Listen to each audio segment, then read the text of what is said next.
Kenaikan gaji guru adalah keniscayaan. Kenaikan gaji guru tentu membawa implikasi pada peningkatan kualitas pendidikan atau kualitas guru itu sendiri.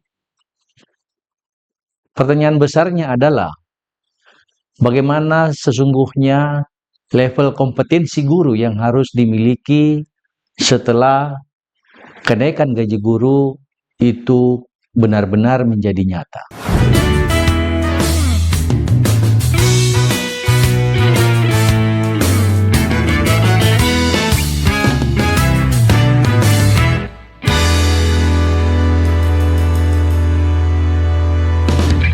Assalamualaikum warahmatullahi wabarakatuh. Semangat pagi, salam perspektif.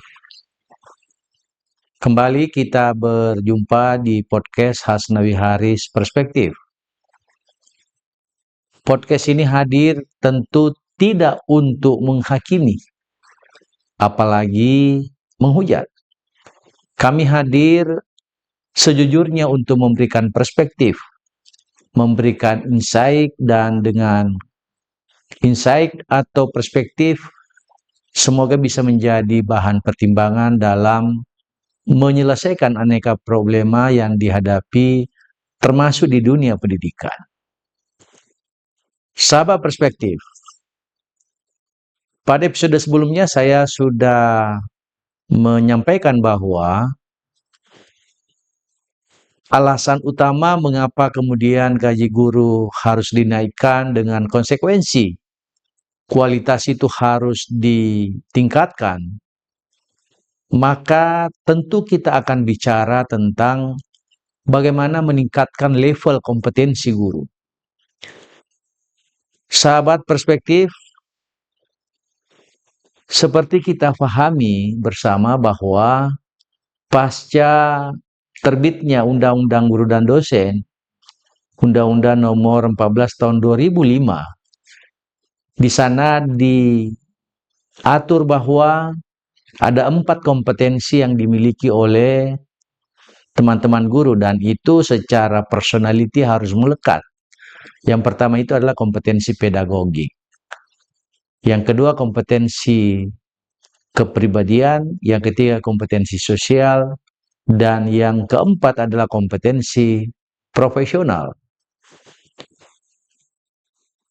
Sekali lagi, pasca terbitnya Undang-Undang Guru dan Dosen, lahir juga PP 74 tahun 2008. Ini PP tentang guru, bahkan beberapa regulasi turunan juga hadir yang kemudian secara spesifik mengatur kompetensi guru. Terakhir kita tahu bersama ada Perdirjen GTK nomor 2626 tahun 2023 tentang model kompetensi guru. Pertanyaan yang kemudian muncul adalah, apakah dengan kondisi yang ada hari ini, Perdirjen ini harus kemudian mengalami transformasi agar keinginan, agar harapan masyarakat untuk memperoleh kualitas pendidikan yang baik, kualitas guru yang hebat, maka perlu dilakukan adaptasi. Secara perspektif, namun sebelumnya saya ingin menyampaikan bahwa secara prinsip, keempat kompetensi itu kawan-kawan di lapangan tentu sangat memahami. Tidak hanya memahami, tapi mempraktekkan. Sekedar mereview, merefresh ingatan kita. 4 kompetensi yang kita maksud tentu saja harus sekali lagi mengalami adaptasi. Yang pertama itu adalah kompetensi pedagogik. Kalau kita bicara tentang kompetensi pedagogik, maka sebenarnya ada 2 item utama dari kompetensi ini.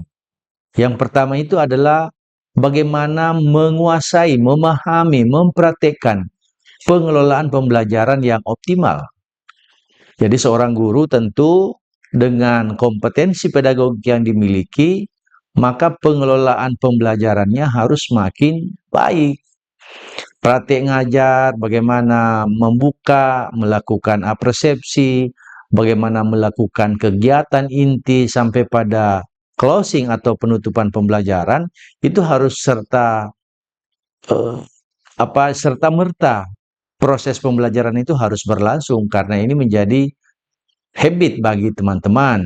Yang kedua, aspek yang terkait dengan kompetensi pedagogi itu adalah memahami karakteristik peserta didik. Ini salah satu faktor kunci yang harus dimiliki oleh seorang guru. Dan pasca kenaikan gaji guru katakanlah seperti itu, maka ya pemahaman terhadap karakteristik peserta didik juga akan semakin baik.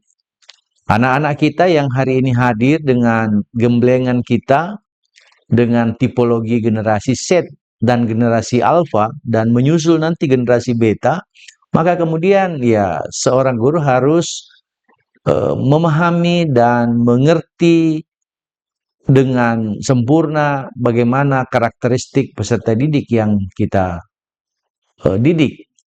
Yang kedua adalah kompetensi kepribadian. Nah, kalau kita bicara tentang kompetensi kepribadian, maka sebenarnya kita bicara tentang bagaimana profil guru yang harus menjadi seorang teladan di depan kelas, menjadi teladan di tengah-tengah masyarakat. Seorang guru yang memiliki kompetensi kepribadian tentu saja kepribadiannya mantap, dia dewasa, arif dan bijaksana. Nah, kalau seorang guru ingin sukses, tentu tidak hanya memahami peserta didik, tidak tentu hanya menguasai bagaimana pengelolaan pembelajaran, tapi juga harus memiliki kepribadian yang mantap. Dan menurut saya, ini salah satu kunci sukses. Kalau seorang guru benar-benar bisa menjadi teladan, maka dipastikan akan banyak maslahat, manfaat yang akan diperoleh oleh anak-anak kita. Yang ketiga adalah kompetensi sosial. Nah, kompetensi sosial ini tentu bicara tentang komunikasi dan interaksi. Bagaimana seorang guru dengan komunikasi yang baik dengan berbagai pihak sehingga hasil yang optimal bisa dipastikan akan dicapai. Termasuk tentu bagaimana komunikasi yang interaksi yang baik dengan para pihak, dan ini sangat menentukan bagaimana membangun jejaring, membangun kemitraan dengan para pihak yang ada di luar sekolah. Ini juga tentu salah satu kompetensi yang harus dimiliki oleh guru. Dan yang keempat adalah kompetensi profesional. Nah, kalau kita bicara tentang kompetensi profesional, berarti kita bicara tentang seberapa kuat, seberapa hebat seorang guru menguasai materi pembelajarannya. Dan kalau ini bisa dilakukan secara simultan pada 4 aspek ini, maka standar bobot guru yang diharapkan sesuai dengan keinginan, harapan dalam Undang-Undang 14 2005 bisa diwujudkan.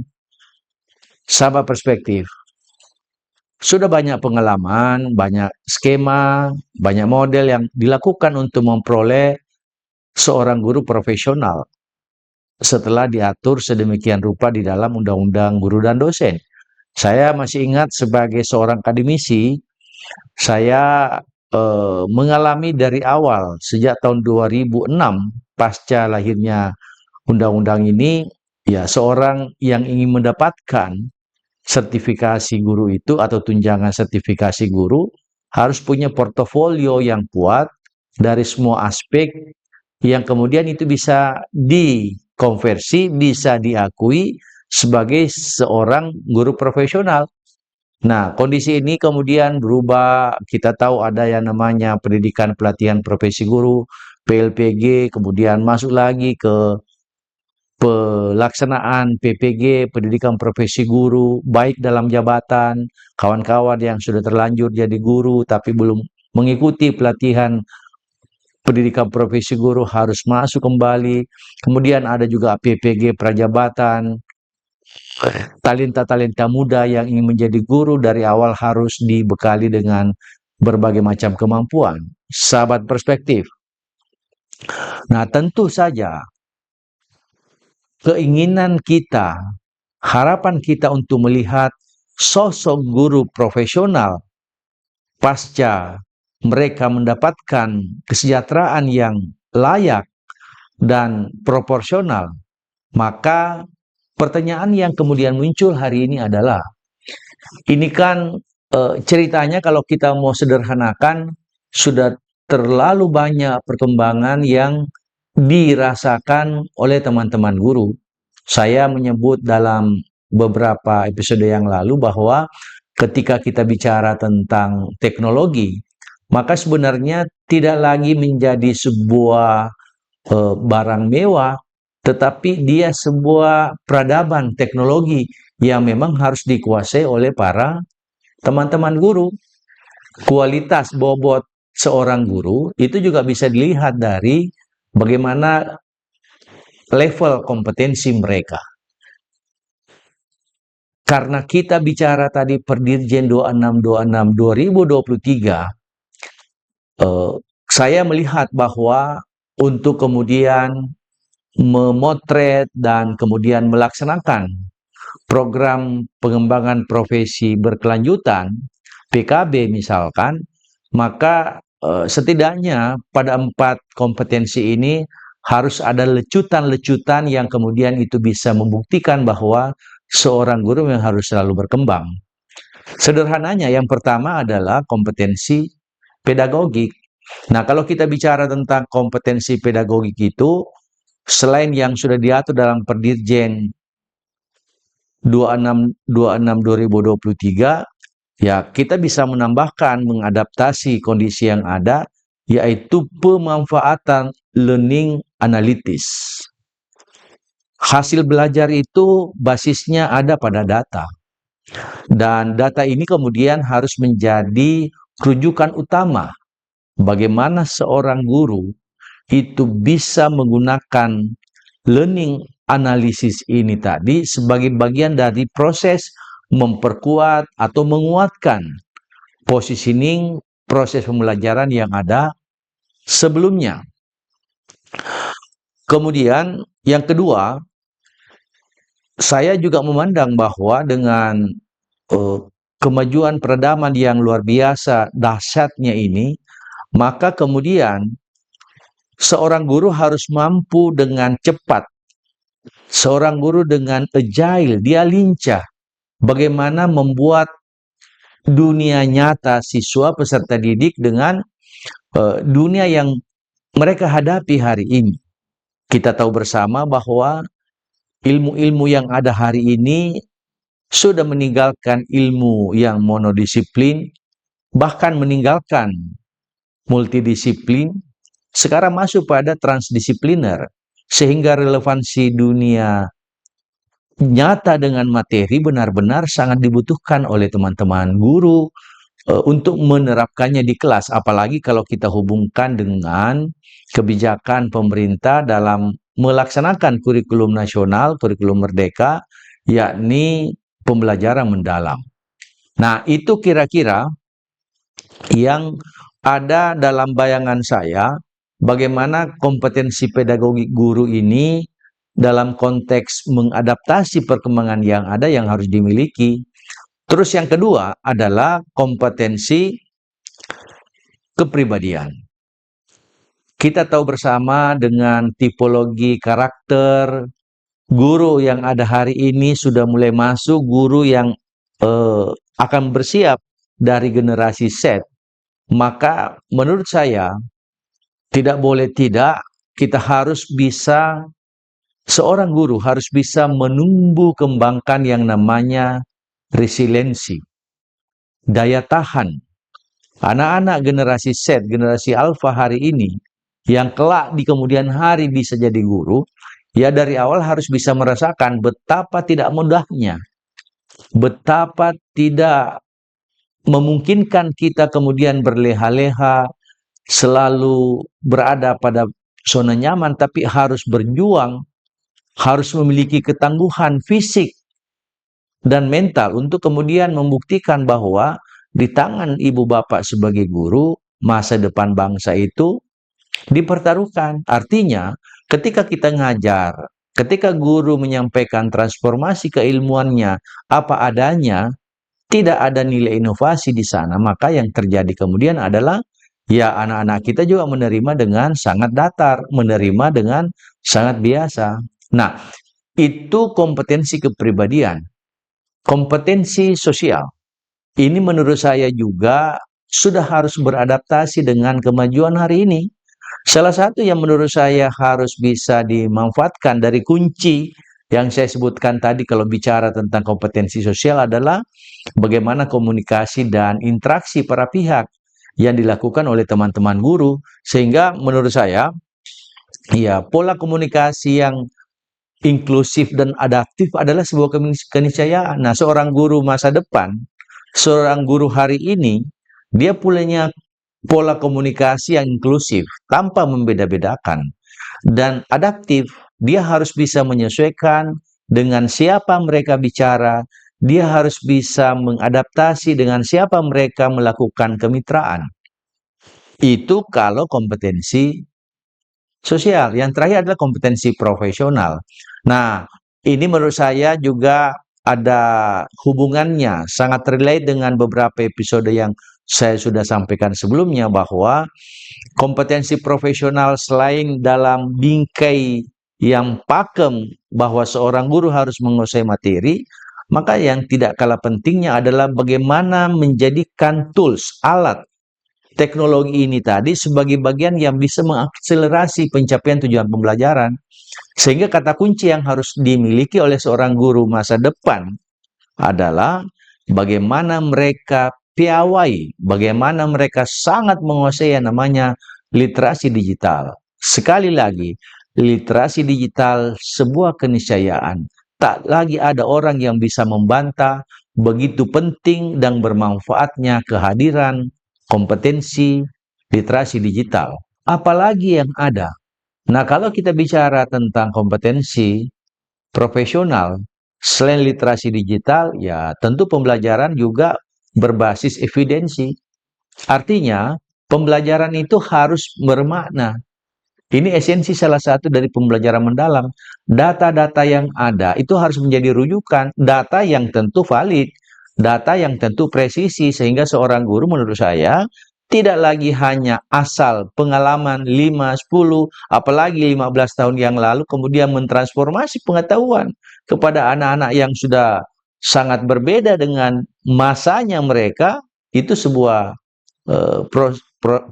persoalan yang menurut saya harus kita luruskan. Dan yang terakhir, tentu kalau kita bicara kompetensi profesional, maka tidak boleh tidak inovasi pembelajaran, konten-konten inovatif dalam pembelajaran, sekali lagi sebuah keniscayaan.